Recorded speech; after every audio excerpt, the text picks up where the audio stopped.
اعوذ باللہ من الشیطان الرجیم، بسم اللہ الرحمن الرحیم۔ السلام علیکم 9th کلاس، کیسے ہیں سب بچے؟ اللہ تعالیٰ آپ کو ہنستا مسکراتا رکھے، زندگی میں کامیاب و کامران کرے۔ جی بچوں، آج ہم آپ کی اسلامت لازمی میں باب صوم شروع کر رہے ہیں۔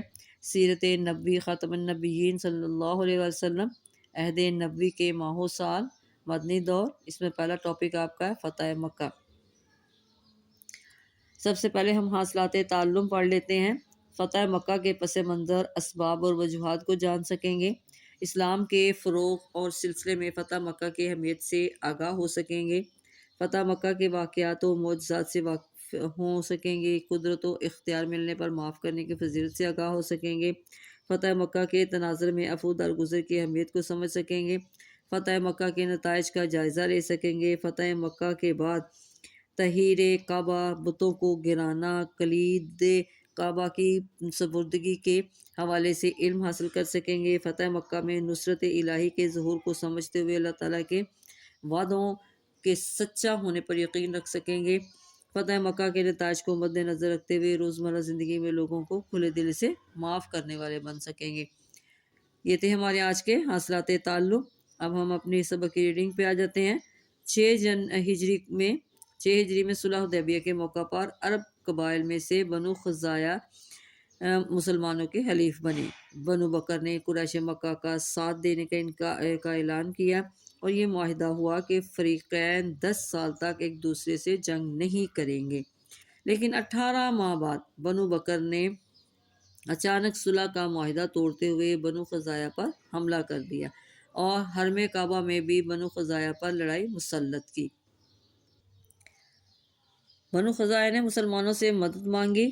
نبی کریم خاتم النبیین صلی اللہ علیہ وسلم نے قریش مکہ کو 3 شرائط پر صلح کا پیغام بھیجا کہ یا تو بنو خزاعہ کے مقتولوں کی دیت ادا کریں یا بنو بکر کی مدد کرنے سے دستبردار ہو جائیں یا معاہدہ حدیبیہ ختم کر کے جنگ کا اعلان کریں۔ قریش مکہ نے جنگ کرنا قبول کیا۔ آخر 8 ہجری 10 رمضان المبارک کو مسلمان تقریباً 10,000 کے لشکر کے ساتھ مکہ مکرمہ کے نواح میں جا پہنچے۔ مر الزہران کے مقام پر نبی کریم خاتم النبیین صلی اللہ علیہ وسلم نے حضرت خالد بن ولید رضی اللہ تعالیٰ عنہ کو میمنہ لشکر کا دایاں حصہ، حضرت زبیر رضی اللہ تعالیٰ عنہ کو میسرہ لشکر کا بایاں حصہ اور حضرت ابو عبیدہ رضی اللہ تعالیٰ عنہ کو پیدل لشکر کا امیر مقرر فرمایا۔ آپ خاتم النبیین صلی اللہ علیہ وسلم کا پرچم حضرت زبیر رضی اللہ تعالیٰ عنہ کے پاس تھا۔ آپ خاتم النبیین صلی اللہ علیہ وسلم فرما رہے تھے، آج اللہ تعالیٰ کعبہ مقدسہ کو خصوصی عظمت بخشے گا اور آج کعبہ کو نیا غلاف پہنایا جائے گا۔ مختصر جھڑپ کے بعد اسلامی لشکر شہر مکہ میں داخل ہو گیا۔ قریش مکہ میں سے ابو سفیان، بدیل بن بقار اور حکیم بن حزام جیسے لوگوں نے اسلام قبول کیا۔ نبی کریم خاتم النبیین صلی اللہ علیہ وسلم نے 10,000 کے لشکر کی موجودگی کے باوجود صحابہ کرام رضی اللہ تعالیٰ عنہم کو ہدایات جاری فرمائیں کہ جو شخص پناہ طلب کرے اسے پناہ دی جائے، عورتوں اور بچوں پر تلوار نہ اٹھائی جائے۔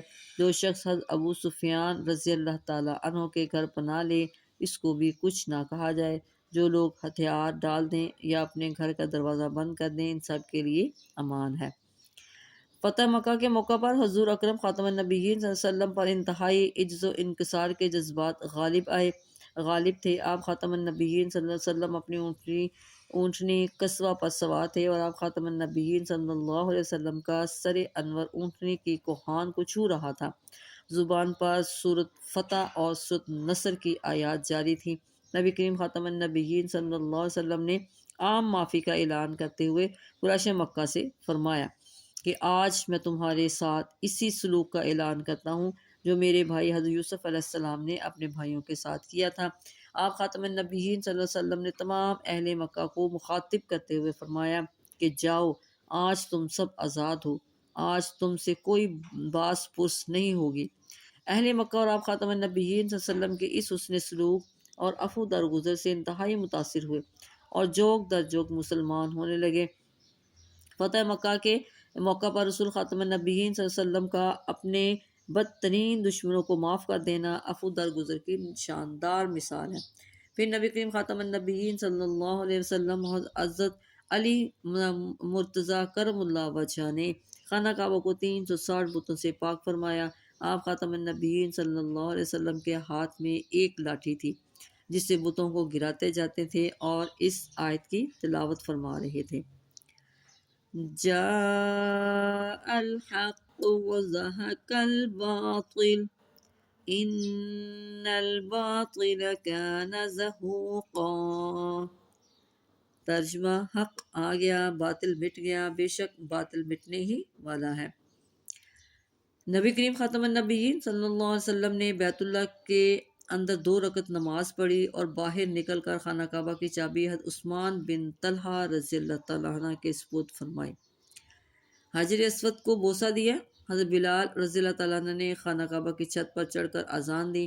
آپ خاتم النبیین صلی اللہ علیہ وسلم کے دستے مبارک پر مردوں اور عورتوں کی بھاری تعداد نے اسلام قبول کیا۔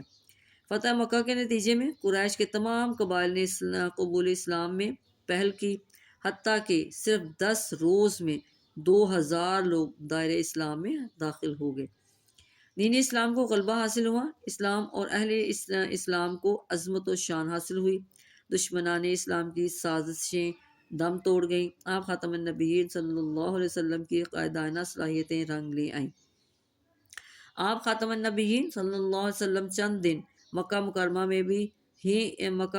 میں ہی قیام پذیر رہے اور حضرت عتاب بن اسید رضی اللہ تعالیٰ عنہ کو مکہ مکرمہ کا امیر مقرر فرمایا اور مکہ مکرمہ کے گرد و نواح میں جو بڑے بڑے بت خانے تھے ان کو ختم کرنے کے لیے مجاہدین کے دستے روانہ فرمائے۔ تو بچوں، یہ تھی آج کی ہماری ریڈنگ۔ اس کو آج آپ نے اچھی طرح اس کو پڑھ لینا ہے تاکہ آپ کو سوال سمجھنے میں آسانی ہو جائے۔ ہم اگلی ویڈیو میں انشاءاللہ اس کی ایکسرسائز کریں گے، اس کے شارٹ کویشچن کریں گے اور ساتھ ہی لانگ کویشچن بھی کریں گے۔ پھر ملیں گے۔ اللہ حافظ۔